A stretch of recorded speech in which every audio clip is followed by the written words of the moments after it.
Ephraim! What? Look! Ephraim! Ephraim let out a loud shout, then dragged his heavy body up onto the truck with surprising speed, abandoning the driver who was holding the fuel tank. He started the truck and fled. The driver immediately grabbed the fuel can and chased after him. Fortunately, the truck was low on fuel and couldn't move fast, allowing the driver to catch up and climb aboard. To shake off the armed militants, the driver quickly opened the fuel tank cap and risked being shot to refuel the truck. Though they succeeded in fueling up, the terrorists had already closed in. Just as the distance between them narrowed, the terrorists suddenly slammed on the brakes and stopped. They're stopping! What the fuck? Look! A U.S. helicopter appeared ahead, along with a line of armored vehicles approaching. The militants were driven off, and with the help of the U.S. military, they safely arrived at an American base in Iraq. The captain, impressed that the two had dared to cross Iraq's war-torn regions just to deliver weapons, decided to pay them the full balance up front. What's wrong about you two? Great fucking job, boys. Great fucking job.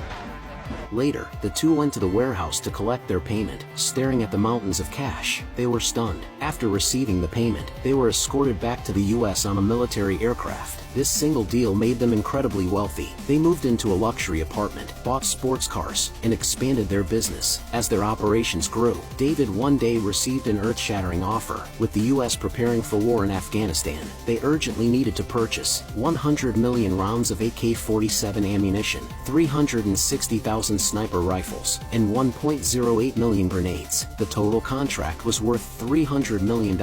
Securing this deal would set them up for life. They immediately went to an arms trade show to find suppliers, but after careful research, they realized an order of this scale required hundreds of permits and dealings with multiple suppliers. As middlemen profiting from the markup, they simply didn't have the capability to fulfill it. Just as they hit a dead end, David unexpectedly met a true arms trade tycoon, Henry, at a gambling table. Henry could supply all the weapons in one go, at a highly competitive price. However, being labeled a terrorist by the US, he couldn't deal directly with the military. The partnership was a perfect match. To ensure everything went smoothly, they decided to inspect the weapons in person. At an arms depot in Albania, when they arrived at the warehouse, it was filled with all kinds of military equipment, tanks, planes, everything, and inside the 6-meter-high containers before them were the 100 million rounds of ammunition. But during inspection, Ephraim made a shocking discovery. These bullets had been stored for over 40 years.